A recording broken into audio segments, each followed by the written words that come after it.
Our next speaker is Dr. Rattana Saelao, and Dr. Rattana has a chapter in a new book. She's an expert, a lecturer at Thammasat University, but an expert on education, higher education. I can tell you that the path to elite entry in Thailand in education is like this. You go to a good primary school, kindergarten. You basically have to be in Bangkok. If you're outside Bangkok, your chances are slimmer. You go to a good, okay kindergarten, just about. There's some schools, doesn't make too much of a difference in kindergarten, but primary school, you have to get on the right track. Sometimes you have to take a test from the primary to the primary school, from the kindergarten to primary school, and you have to go to cram schools for that. So kids who are 6, 7, they go to cram schools to prepare to get into the first grade, year 1. To the right school. And then of course, it's not common to Thailand, but this is where we have it. And then you go to primary school and you get to the right secondary school. And I can tell you in Bangkok, right around here, there are a handful of them. Some are girls' school, boys' school, and a handful of them. And then the second half of the high school, you have middle school, 7, 8, 9. And then to the senior high school, you have to get into the right high school. And then you come to this university. So the typical path for my students would be, for the girls would be Mater Dei or St. Joseph, and then they go to the Satit, Tumwan, these demonstration schools, and then senior high school, you have to end up at Triem Udom Siksa, which is next door. If you do that, then they, some people are smiling, they know the path, and then you have a higher likelihood to get into this university, because the national entrance exams are very centralized. So it's been like this for years and years, but what I've noticed now is that there are alternatives, and we'll hear about the alternatives shortly. Now Dr. Rattana is an expert on, she's done a lot of work on this. This is a chapter in a new book that is being published in August, I think, on reforming Thai education. The editor is Professor Gerald Fry of University of Oregon. So you can, delve more into it if you like later on. Dr. Rattana, higher education, universities, what do we do? Otherwise, I'm going to go teach in high schools. You could get paid more.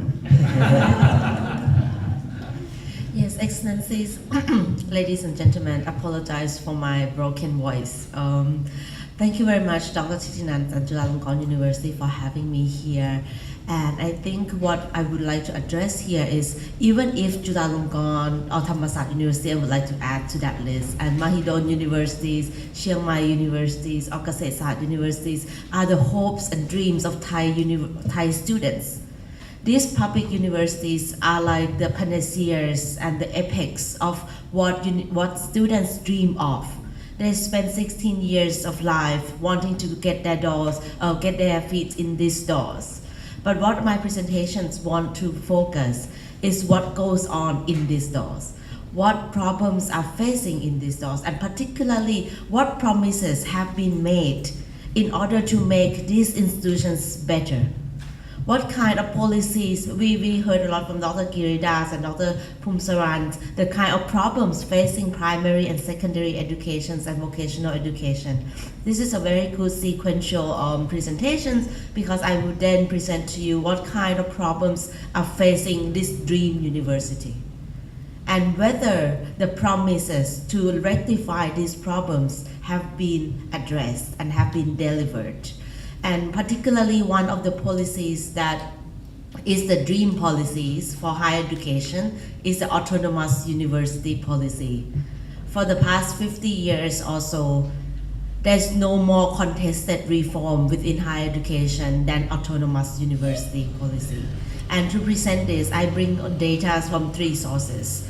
One is a historical data that I did for my book on critical studies of Thailand higher education reform, which I look at 100 years of the talk on what reforms mean to Thailand, why Thailand wanted to reform in higher education, what inspiration it draws from, what influences from abroad it draws from. Second part of the talk is looking particularly from this book chapter, which is entitled Quality and Autonomous Universities, policy promises and the paradox of leadership. I wanted to look specifically what promises have been made if we become autonomous. And then the third part, which is a recent research funded by the Head Foundation from Singapore, looks specifically at two public universities which have become autonomous to answer whether these promises have been fulfilled. So let me begin. So what does it mean to be autonomous? What does it mean for public universities to be autonomous? According to the Ministry of University Affairs, allow me to read a quotation.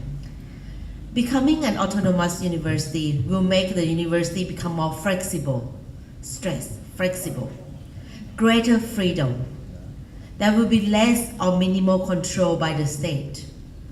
The responsibility of the state will be limited to the direct policy, allocate resources, and ensure quality. The state will focus on monitoring and following up in order to ensure transparency in the process.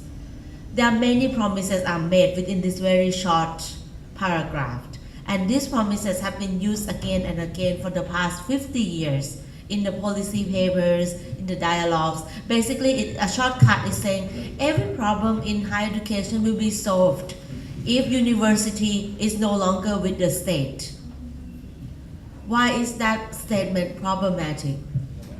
Before we analyzing that part, we have to understand that the essence of Thai higher education is founded on the state. To understand the need, the urgency, the rush to become out of state control, we have to understand that higher education in Thailand for the past 100 years is created, fostered, nurtured by the norms of the government regulations. Chulalongkorn University was created precisely to train civil servants to serve the state. Thammasat University was created maybe with less direct mandate, but to create new kind of citizens to serve democratic state, which we haven't had yet for the past 50 years. Kasetsat University was created to serve the Ministry of Agriculture. Mahidol University was created to serve the Ministry of Health. And Silpakorn University, I really hate my voice, I hope you can bear with me. Silpakorn University was created to create the Ministry of Fine Art. So all of these 5 major public universities in Thailand were the state apparatus. They were not just controlled by the state, they were the state. Because the numbers of intake, how many students will each university take each year, depends on how many civil servants each ministry needed each year. And the rector post is also a civil servant post. Teachers or lecturers within universities were also considered civil servants, receive the royal accolades, we will come back to this later, receive the royal accolades from the king. The lecturer of Thammasat University and Chulalongkorn University during the height of military dictatorship were the prime ministers themselves because they felt the need to control the university. The state felt the need to insert and intervene their presence within universities' boundaries. So you have to understand this context, that major universities in Thailand were the same part of the state. So with that, they create in 1964 precisely, in Chulalongkorn University Political Science Faculty, created the first dialogue to push universities outside the state apparatus. But we have to understand, and I will spend less on this, but I would like to touch upon it, that the mandate to push the university outside the state during 1960s is not the same as the current push. Why? Because during that time, the political mandate was the real reasons that university lecturers did not want to become state employees. They did not want to be controlled by the military. They did not want to be a part of the military government. But during 1990s and 2000s, globalization, proliferations of international interactions, neoliberalism create the push for autonomous universities through the lens of neoliberalism. So what I'm saying is that even if this push for becoming autonomous had been ongoing for 5 decades. The reasons for it are different. The reasons for it in the beginning was military, and the reason for it now is commercial. There's a need to make universities more flexible, more commercialized, more market-like, so to speak. So that's the history of the setting. So what I would like, now you see why becoming a part of the state problematic. Let's break down into details. If you wanted your new course, new lecture, if Ajahn Thitinan wanted to teach a new syllabus in the old system, this new syllabus had to go through the bureaucratic processes to be approved by the Ministry of Education. Like as Dr. Pumsaran said, Ministry of Education is the scapegoat and something to be blamed. And since he's the only one on the panel, I will keep pointing it to him. But then at the end of the lectures or the talk, you realize that they are not the only one that cause problems. The universities themselves are now causing problems for themselves. So I will be lighter on you towards the end. Thank you. But let's think about this. Why was it problematic for universities to be controlled by the state? Course syllabus need to be approved by the Ministry of Universities Affairs. Whatever you wanted to teach need to go to ladders of approval before it can be taught. Budgeting need to go to the Ministry of Finance, Public Budget Bureau. If you wanted to order 50 shares for your university next year, you have to say you want 50 shares. You cannot say you want 50,000 baht to spend on equipment. That equipment need to be specified that it has to be brown shares by this specific company. So what happened is by the end of this budget approval, it takes 2 or 3 or 4 years sometimes that go through the ladder. By the time the budget get approved, that shares became outdated and no longer available in the market. And this is not just about shares. We talk about engineering faculties that need new equipment. We talked about architecture faculty that need new buildings. We talk about new labs. We talk about all the equipments in the university that need to be specified in order to get approved. So it's a lengthy process. So you can understand, I'm trying to be sympathetic to the advocates of this policy, even if I'm very critical on them. But it makes sense. If you read into the problems that the state created for universities, it makes some sense that you want to push out of this draconian control. But my talk today is not just focusing on that aspect. I want to ask whether coming out is as if universities were gay, but coming out of the closet of this control would solve any problems or solve all the problems. The answer is no. Because for 50 years we blamed solely that everything is problems, everything is slow, everything is inefficient because of the state. But when the research is looking through those who have become out of the state, we realize that it doesn't solve automatically all the problems. And my argument lies on leadership. It sounds well and good. Leadership, why? Why do we talk about leadership? Leadership is such a big term, all-encompassing, but what does it mean? Let me break it down. Now we have 19 universities that are autonomous, who thought to themselves, the minute the Ministry of Education passed the act of becoming autonomous, they will become automatically good university. They really think like that. When you research, when you talk to advocates of these policies, there is this policy aspiration that the transformation will automatically create the result. But it's not true. The leadership part is the crux of this problem. Because why? Let's talk about resources first. When university becomes autonomous, yes, they can everything becomes more independent within the university. So our request of new syllabus, new course, instead of being approved by the Ministry of Education, it has to be approved by the University Council. So every university has that right to do it. But that right comes with responsibility. Because now there is this double-edged sword. You say to yourself that now Chulalongkorn wanted to teach anything can be approved by Chulalongkorn University Council. Good thing, the University Council of Chulalongkorn is very strong. And I really mean it, not in a satirical sense. This is one of the lucky universities in Thailand that becoming University Council is very competitive. It's comprised of the best and the brightest of the country's people. So to sit in that table and to debate about course syllabus, to debate about new programs, you went through a rigorous process. That, given that University Council is functioning, this is a few cases that is functioning.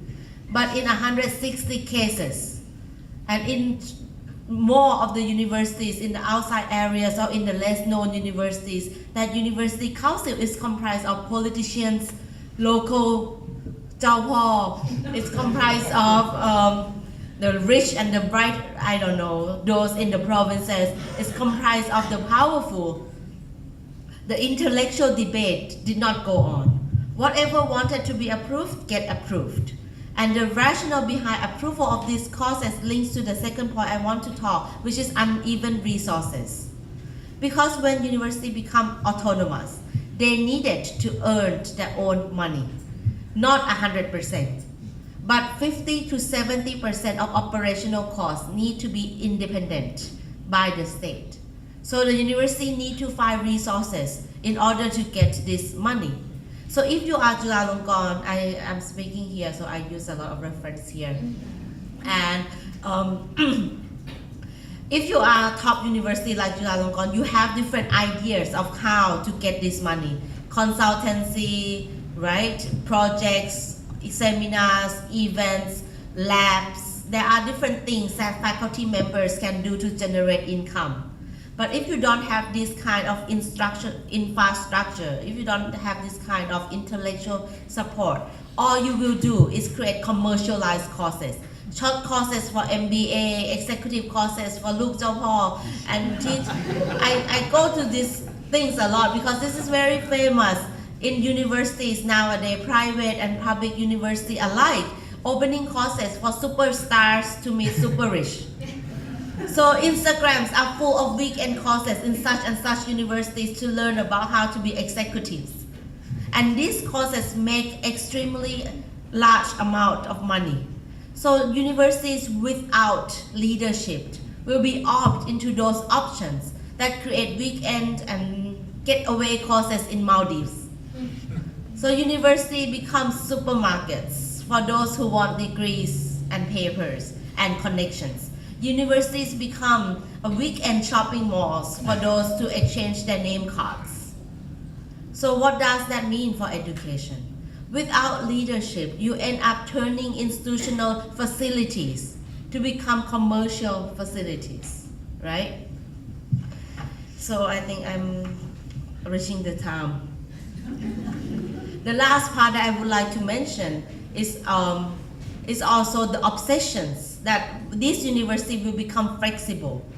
We talk again and again that once you become autonomous, you will be free from the state, flexible from the regulations. But is it true? The research said no. Universities are obsessed with the word quality. But in the context of university setting, quality doesn't mean quality. Quality of universities mean quality indicators. And universities are compelled to comply to at least 134 indicators by 3 competing state organizations. So different state organizations are concerned to become 4.0. We need these indicators, we need this KPI, we need this quality assessment. So they come up again and again with new kind of control metrics to push universities to do it. So this creates excessive amount of nonsense work. So you have to write papers, you have to write reports, even if you know that your course will fail. You're writing 50 pages report to be failed. What kind of effective use of time is that? Even if you know that your university does not have what it takes, does not have quality research, you have to write an explanation of why you don't have quality research and cut and paste year after year. These reports are not really thoroughly read. These reports are not examined to its detail, but it had to be written up. So university lecturers are not only pushed to write research at least once a year, they are pushed to spend at least one a month a year to do university's requirement. Next week, today is my last day of semester, and next week my job is to write quality assessment. I am feeding myself with excessive amount of chocolates to convince myself that it's okay to go through this rite of passage. After 1 month of doing a QA report, I will be more completed as an academic in Thailand. So I have been spending 10 years of my life analyzing the draconian of these quality controls. And it's time that I have to put myself in the shoes of those less fortunate, the limits of Thai higher education that needed to comply to this state control. So all I'm saying, even if we wanted ourselves to be out of touch with the university affair, we are not. The reality of it is more complex, and leadership is the key to unlock all of these noodle bowl effects, as I called. I wrote to the Bangkok Post on the noodle bowl effect of quality's obsession in Thailand. Because it is like that, it's like free trade agreements. Instead of having everybody free, you make bilateral agreements with everybody. Instead of having one quality metric, everybody has quality metrics. So universities are just the victims in these bigger pictures of things. So I hope I'm not depressing all of you. I hope that shed some light to 100 years of promises and how it's failing itself. Thank you. Thank you very much, Dr. Rattana. First time I've heard you speak, and you're spot on, and I recognize it's very close to home. Everything you say applies to me, but it doesn't just happen at Chulalongkorn, also happens at Thammasat too, at all the other universities. Just a couple of quick points. Look, I think if I'll ask the speakers as well, I mean, later on we can discuss a little bit of this. This has continued for some time. The problems that we have heard, you know, the education system, the bureaucracy and so on, but 30 years ago, it was not so salient and pressing. Over the last 30 years, I think that the system, the Thai education system was set up in the 1960s. So if you were here in the 1970s, 1980s, it was okay, comparatively as well, with the regional standards. But by the 1990s, 2000, 2010s, now it's really, the gap has really widened, and it's a runaway gap. That's one big problem. And then just what you said about the autonomous universities is actually the worst of both worlds. So on the one hand, they become autonomous. They are excessively commercialized. I mean, this campus is busier on the weekends, you know, but they treat it, on the weekends, the gates are closed because the security guys, they don't work like that. They work like the 1970s. So the traffic is actually very bustling on the weekends because of these various degrees. So it's overly commercialized. On the other hand, it's still under state control. It's still under state control. So you have the worst of both sides being autonomous. And you know, you're exactly right about the problem with the syllabus. If you want to take a leave of absence from the university to go present a paper abroad, it requires like 6 signatures. You know, you have to they're very hierarchical. So for syllabus, if I want to teach a new course, I don't teach a new course. I use the same title, but inside the title, the content, I change to the course that I want. So I have a very broad name for my course, one of my courses, Seminar in World Issues, World Political Issues. And then I teach whatever I want. Because if you get a new name, you have to get the approval from the very top. So it's depressing, but your presentation was very enjoyable. Now we will hear sometimes when I get so depressed, and you know, I do my own thing, and I look elsewhere. So sometimes I look outside the system. So you know, sometimes it's very binary to me. Education in Thailand, so many problems, very difficult to change. So now, what can you do outside the system to maybe reform from the back from the side, from the top, but not directly frontal, because it's very difficult. So now we will hear some perspective from our foreign experts, I mean, American, German, British. First, American, Dr. Kevin Colleary has a PhD from Harvard. He has been a lifelong teacher at various levels, universities. He's also a specialist and consultant to education programs and professional development courses and so on. And you can see all of his qualifications in his bio. He's here with us. We're lucky to have him. He's a partner of the Portuguese ambassador here resident in Thailand. And while he's here, we would like to make use of him as much as we can. So, Dr. Kevin, the floor is yours. Thank you. Thank you very much. Good morning, everyone. It's a pleasure to be here. Thank you to Dr. Thitinan and the forum for inviting me. You know, when you look at a question such as reforming Thailand's education system, where to start? That is a very big question. And so to be asked to sit on a panel with such a big question can be a little bit daunting. But I want to start by saying that I do not sit here at all as someone who really understands or knows about Thailand's education system, as Jay said. So my background is really in education in the United States as a teacher, as a curriculum developer, as an author of some curriculum materials, and as a professor of methodology in a graduate school of education, Fordham University in New York.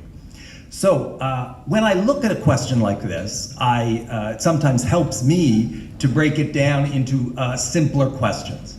And so I thought about the what of education reform, or the what of teaching, the how of teaching, and the why of teaching. What do we do, how do we do it, and why do we do it?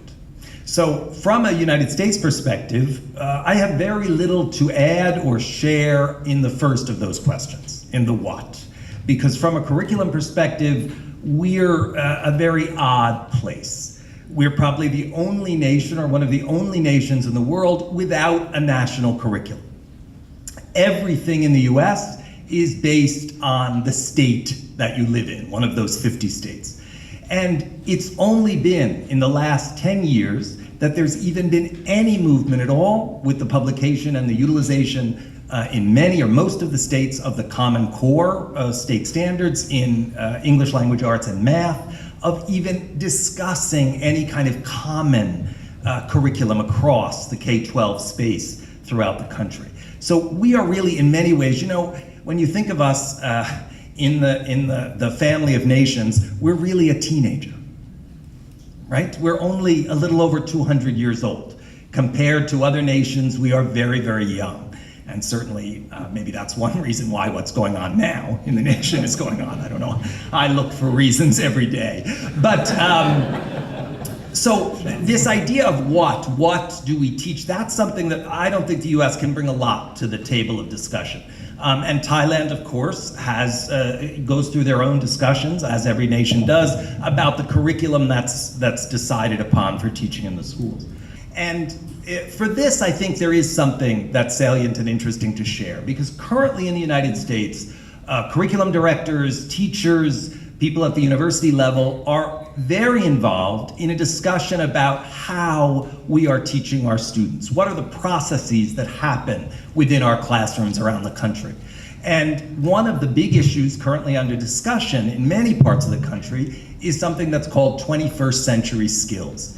And these 21st century skills are also often referred to as the 4 C's. They include critical thinking, creative thinking, collaboration, and communication. Now, where have these skills come from? They've come from a lot of people in a lot of different universities and public-private partnerships having discussions over the last few years, looking at data and research, listening to corporate and business leaders about what's needed, what's going to be needed moving forward, etc. So there's not one particular source for this. P21, if you're looking for something to look at online, P21 is the Partnership for 21st Century Learning. There's work being done at the University of Oregon with David Conley, and at Harvard, Tony Wallace's work at Harvard. But it's a lot of combination has come into this. But this is kind of, these four are kind of what, in the parlance of US teachers, people are beginning to understand, to discuss, and to challenge ourselves on. So what do we mean by this? So critical thinking, when we examine critical thinking, of course, these are the skills and the goals and the place that we'd like our students to be at when we think about their learning. Being able to analyze, to evaluate, to interpret across multiple sources in an objective and systematic way. Now, of course, this is not a solved issue or a found magic. We are all really working on this in a very real and effort impacting way. We've got a long way to go, as every nation has a long way to go. But the thinking that's happening in the graduate schools of education, in teacher training programs, and within the curriculum development world in the various districts, the thousands of districts across the country, are moving more towards helping teachers understand that for students to be successful in this century of ours, these are the skills they're going to have to need.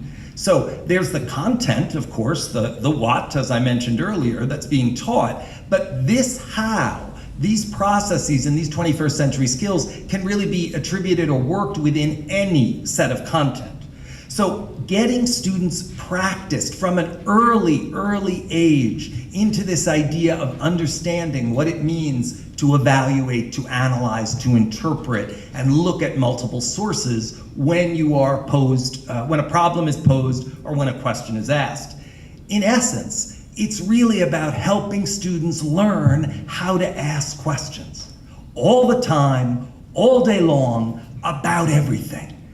So that anything presented, there needs to be a why or how or what that comes out of the student about that piece, whether it's math or history or science or politics or what language, whatever. So building that capacity for good questioning is a critical component for success, folks are arguing, in the 21st century, and for certainly improving one's education and understandings. Now, this isn't new. I mean, if there's any educator in the room, you recognize this triangle. Bloom's taxonomy has been around a long time. And you see at the very top of that, the goals of synthesis and evaluation. But it's become ever more important in this new world that we're facing, where there's more data and more information and more facts, if you will, answers, more out there, more out there every day. It isn't possible, really, for any of us to know everything. And so this ability to keep asking, keep questioning, keep learning is critically important. The second of the 4 C's is creative thinking.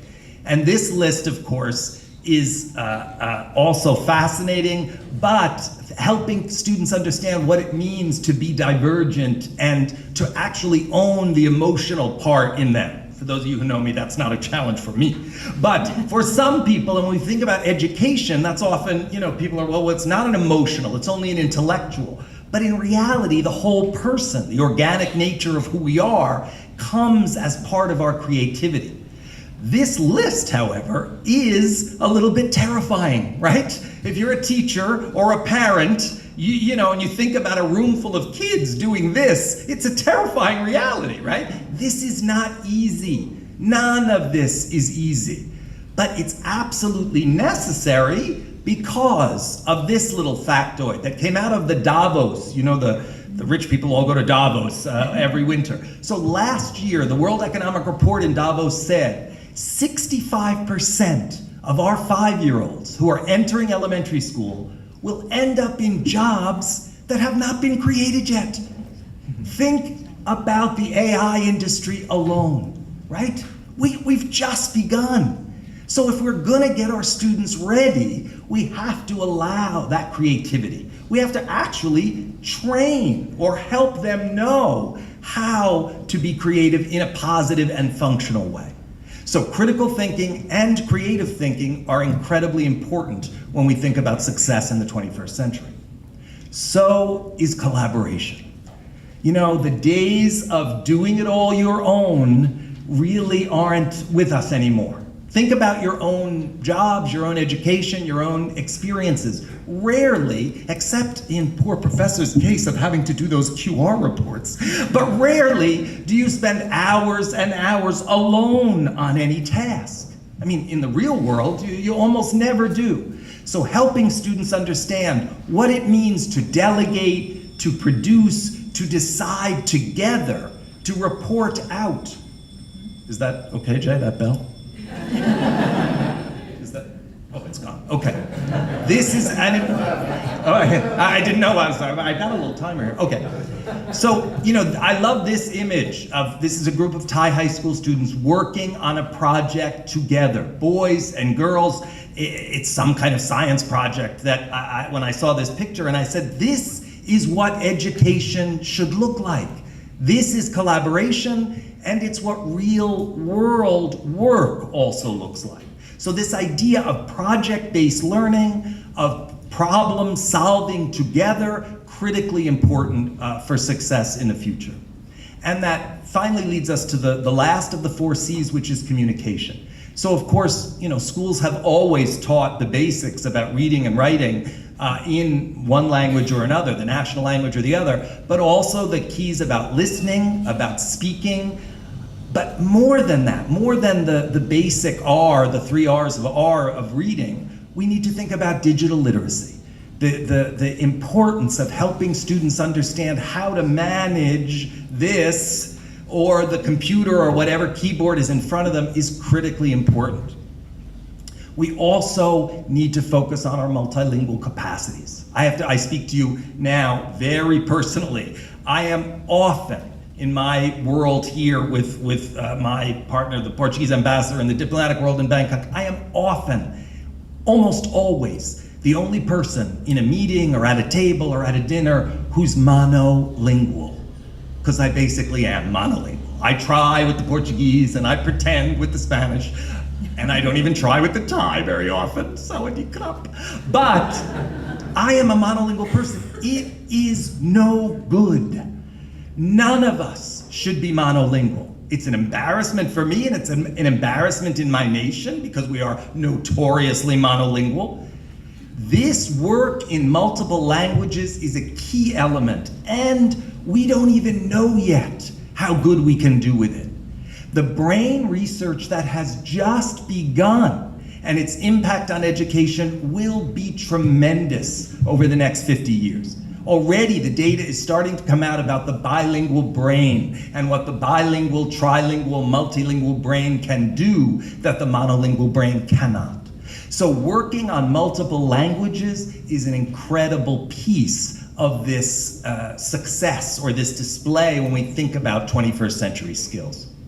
So those 4 elements, critical thinking, creative thinking, collaboration, and communication, are challenges that many US school districts and teacher training programs and universities are currently kind of talking about and trying to get a better handle on so that our education system moves closer and better into a stream of success for our students into the 21st century as the 21st century continues. So that leaves us, I talked a little about what, I focused most of the talk on how, that leaves us with why. Why do we educate? Why do we have schools? That's a question that's been asked and discussed since the beginning of time.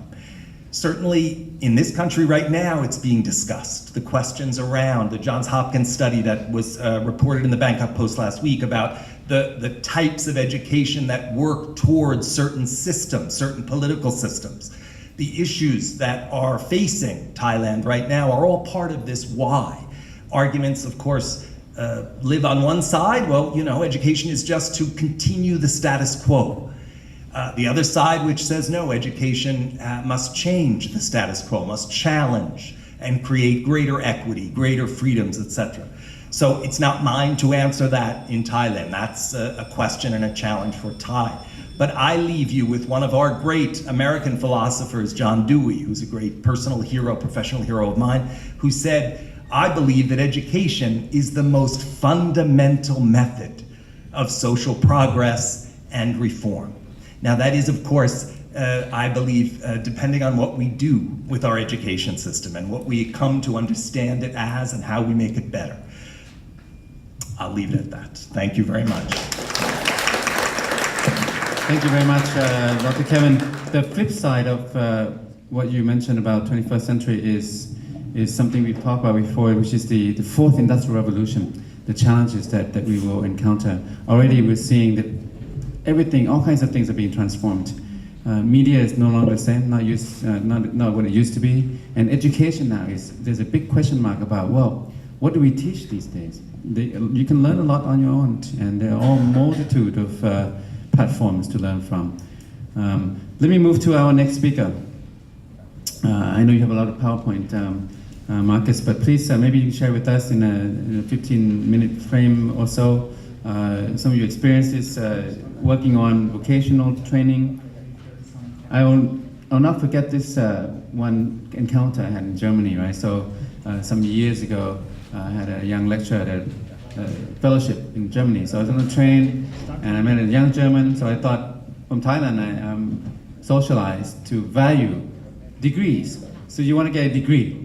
So I asked a young German, so what are you studying? He wants to be an electrician or plumber or something, some vocational training. And he said he thought I was stupid to do a degree. He said, you do that for 4 years, 6 years, whatever. I'll earn a lot more during that time. At the end of it, you will earn about the same as I will. So what we are doing here, I'm coming from the German-Thai Chamber of Commerce, and we have this project which is called German-Thai Dual Excellence Education, and is launched in 2013 here in Thailand, is sponsored by the Federal Ministry of Education and Research in Germany. And the target of this project is to implement dual vocational education in foreign countries. And right now we run this program in 11 different countries. And it should be actually successful in 2018. It should be sustainable in 2018, but I believe we are not. In some countries, and especially here in Thailand, I believe I would not be that successful that we can talk about sustainability of this project. Even though in America we have it. Yeah. And as I said, we started in 2018, and we launched this project with BMW, Bosch, Big Rim, and with a few colleges. And now we rised up to more colleges, to more companies. Currently we have 10 companies, 10 colleges. And we have 11 different professions, and as you can see, we're cooperating with Mercedes-Benz, with BMW, with Singer, with Midpon, big companies also here in Thailand. Not only German companies, also for the Thai market, of course. We are a small team of 5 people. We have different responsibilities and duties. What we are going to do and how does the process look like, I will show you in the next slides. Even nowadays, so we still make examination in these different professions. We have 239 apprentices in, let's say, these 11 different professions. We educate on the dual vocational education track. How does it look like? I will show you in the next slide. Mainly, we do consultancy service all around the vocational education. That means we are also consult the companies, the colleges, the whole system as it is. We do examinations, and also we are a certifying body from DIHK from Germany. To implement vocational education and the certificate from Germany, which we call, let's say, German standard, the DIHK provided 3 different quality categories. So we have an A, B, C certificate. A certificate is the same certificate what the vocational educations get in Germany. Let's say B certificate is 50% of them, and C certificate is qualification with German elements. And right now we did some examinations, of course, mostly on the C level, but we're approaching now the B level already. And I can tell you that the leading companies like BMW and Mercedes-Benz, of course, the CEO say, forget about B and C. We are a German company. We want to have an A level. We want to invest. We want to go for it, make it happen. And of course, to reach the A level, let's say German standard here in Thailand, you have to do a lot. You have to invest a lot. and it's kind of challenging to do this for the Thai market. These three categories is a lot of text now inside, but I just highlighted for the categories. So even for the B category in the middle, you need to have a qualified trainer. A trainer means not just the person who is appointed out from the HR management or from the CEO because he's just standing boring around in the corner, so you are now the trainer. The trainer really need to know his mission. The trainer need to know the requirements, what he have to do. And therefore, we offer also a BADA a trainer certification in basics. And for the A level, you need to have at least a 3-year vocational education track. And therefore, you need to have a training license. And this is not easy to reach because, as I said, the trainer have to meet certain requirements. How is the vocational education structure for us look like in Thailand? And forgive me, this is not a promotion of our project, but this is some facts out of our project since my research I run this project for 2 years already. The vocational education, you call it Pawashar, is a 3-year program here in Thailand. The students start from around 16 to 18, and this is the vocational certificate. And then they come to our program. This is the dual vocational education track. This is called the Pawashar education level. And even though I can tell you to reach the A level, I was thinking we need to have a 3-year program. And so the students here in Thailand, they just do a 2 years actually vocational education track, so we can never reach the A level. My idea was to look inside the contents, the curriculum of this Pawashar, and then my idea is this Pawashar, 3 years training in Thailand, could be the first training year for the German curriculum, but I can tell you it's not.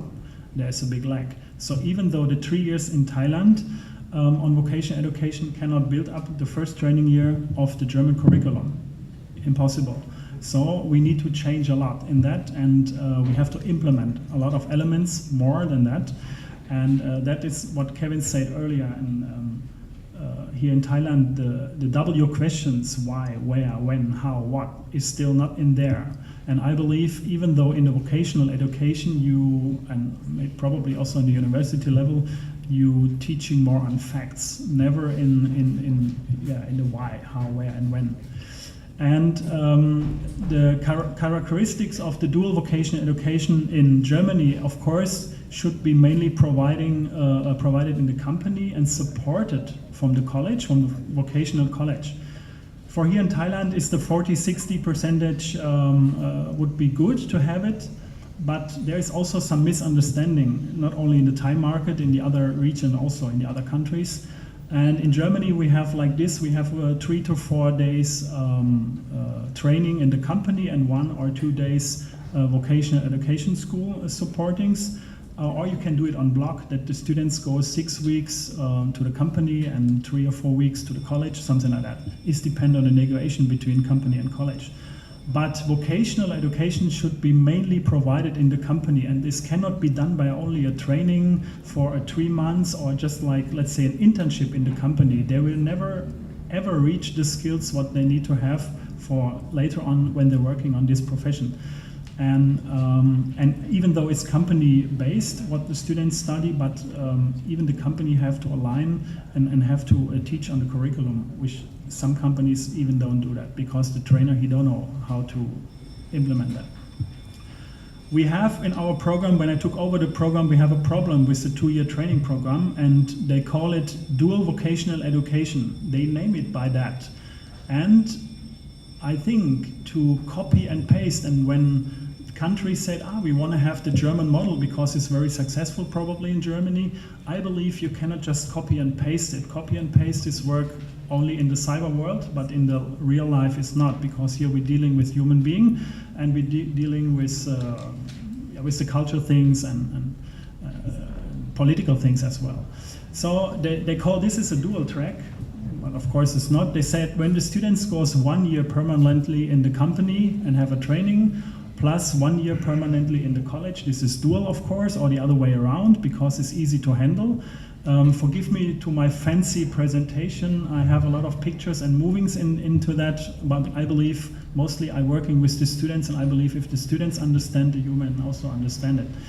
And they call this is a dual track, and they forget something behind. When I believe you build a wall in the brain. When the students goes for 1 year permanently in the college and learn the theoretical things, mathematics, whatever they need, and 1 year permanently in the training, I wonder how they can do a final examination after 2 years. They can make a mathematic task or whatever, because it's already 2 years before. Even I cannot remember what I did last Wednesday at 3:30 in the afternoon. I forget already, but I expect from my students that they can solve this kind of mathematic task. I believe is impossible. And it shows out in our project that, of course, in the theoretical part, 97% fail in the theoretical part. Unbelievable, but it's true. This is a sad, true story. So we have to push it a little bit around, and the thing is what we can help on that, because now they are on this track, is we could do such kind of midterm examination after 12 months to top up a little bit the knowledge from the students, but it's also should be held from the company and college, of course, together. And then we can do some kind of intensive course to teach the youngers a little bit more on theoretical and practical again. And then after 24 months, we could have a final examination. And even though I doubt that they have a very 100% chance to pass, but at least they have a chance to pass the examination. There should be always a cooperation between the private-public partnership, but don't worry, in Germany it's also not that perfect. So some companies do it, some companies don't. And when I'm talking about the German dual excellence education, don't worry, not everything is excellence in Germany. I will highlight some problems probably later, but it should be like this, that the company and the college, they should working together. And but even though when I took over this project, I find out there is a big gap, and it's not. And our job is to look into the curriculum and the training plan and match it together, because the curriculum from Germany and the training plan is so different from the Thai market. Here you're working on the codes, but it's our job to align it somehow, to give it a little bit a dual track. And therefore we work very closely with the companies and the college together, and kind of we force them to sit together on the table and talk about these issues. So the trainer, what I mentioned earlier, the trainer here, they never knows really the requirements, the rules and regulations, what the trainer actually should meet, and it's a little bit difficult. Another story I will come up later. The content of the training plan we have to align. Is also a lot of text, but I just fly over it. The content of the training plan here is very important, and not just teaching on facts, coming back to what Kevin said, why, where, when, how. This is the really most important thing, and this is quite new for the trainers here in Thailand, because they're never teaching on that. Actually, why, what, where, and when is my students, they don't know about that in that detail. We make the final examination for our students, so we have a theoretical test and a practical examination, of course, and here in Thailand you call it single choice. We have in Germany multiple choice, which is a little bit tricky. Some of the questions, maybe 2 of them, they have 2 answers, and so the students should do like a theoretical test and also a practical examination.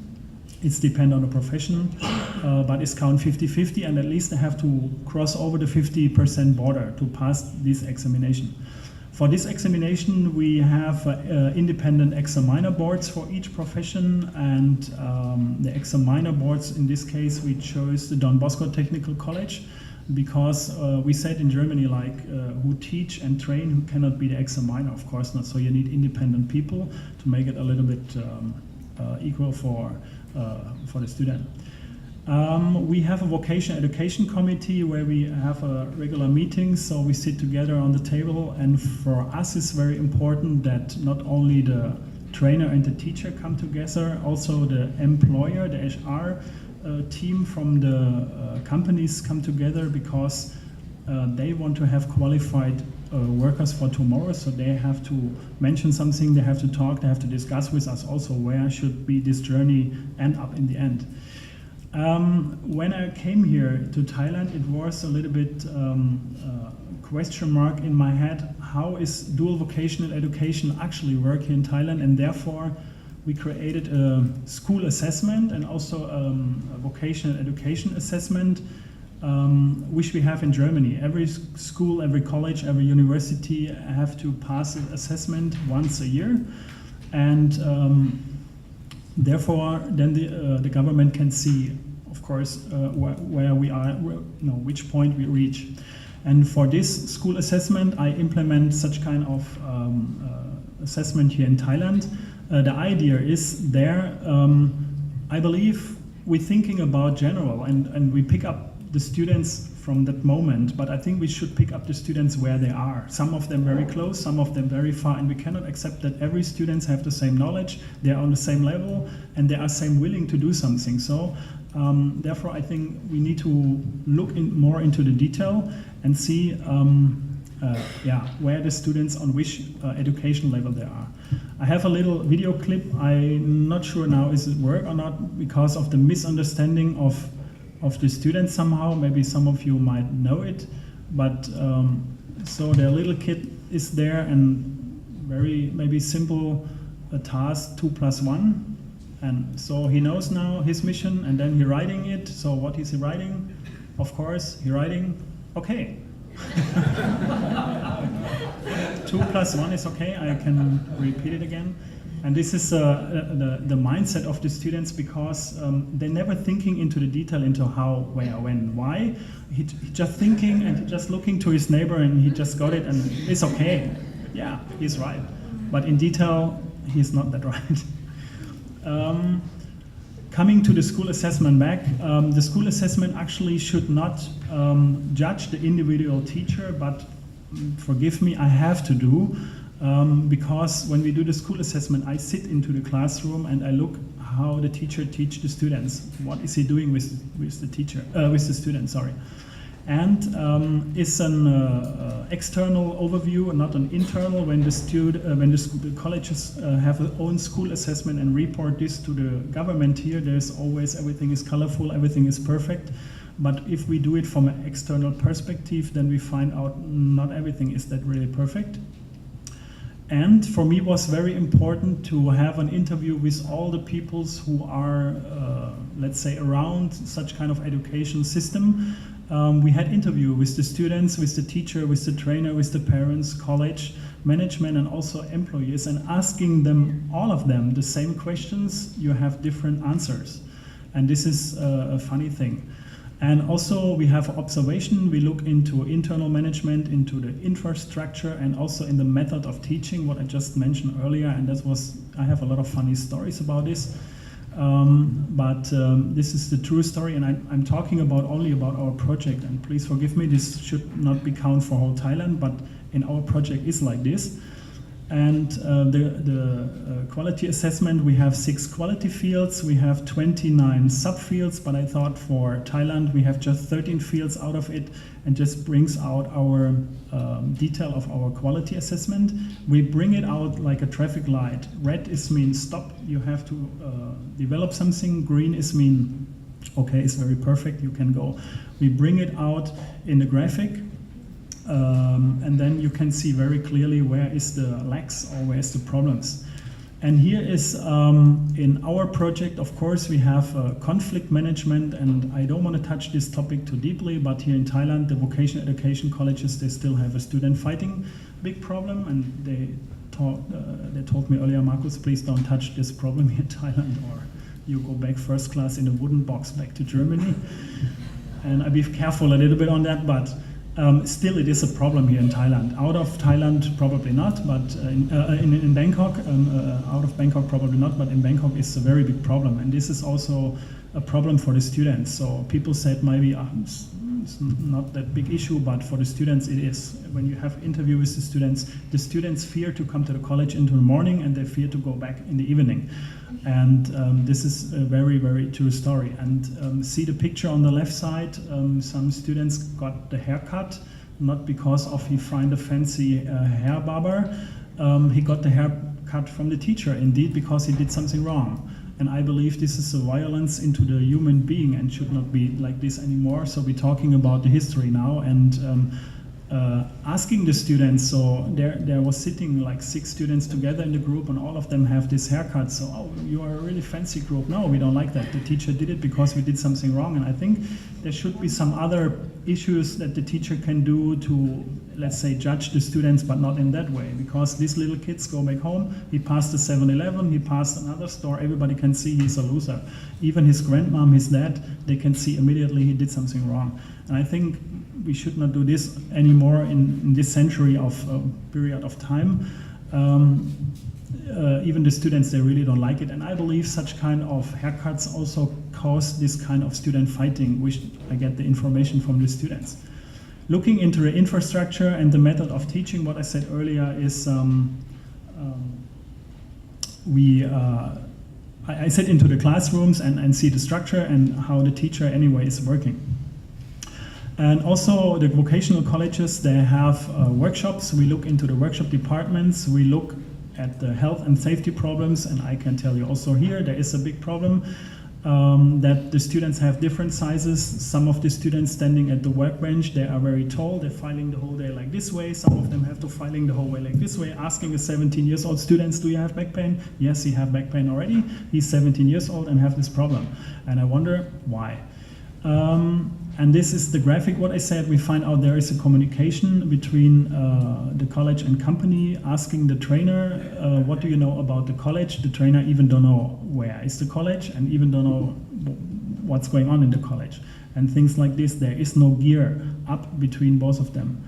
And we have an online survey, a school assessment. We can send it out to the people and to the colleges, not just only in Thailand. So it's been out of, not just only in Bangkok. So we can send it out abroad, outside Bangkok. And as I said, it's not a judgment for the Ministry of Education. So this is more overview for the principals, for the school management, that they can see, oh, we can improve here and there, and where's the lacks and the problems.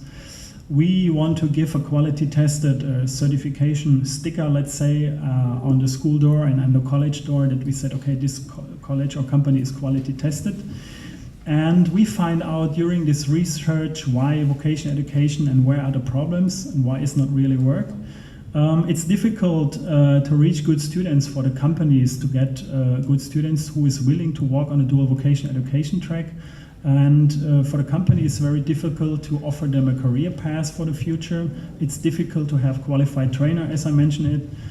And nowadays, the students have reduced the general skills. So the decision for young people, asking them why you are, or why you should go on dual vocational education track, the question is quite difficult for students, because I call it, or they call it also like a 3D.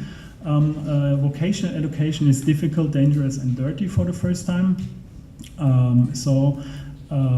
The thing is, what the students still thinking in their brain during we have the interviews is, when you do the vocational education track, there is an end station in the end, and there is no money in my pocket. I have to go to university to get rich, to get a better degree, let's say, and to get a better job for the future.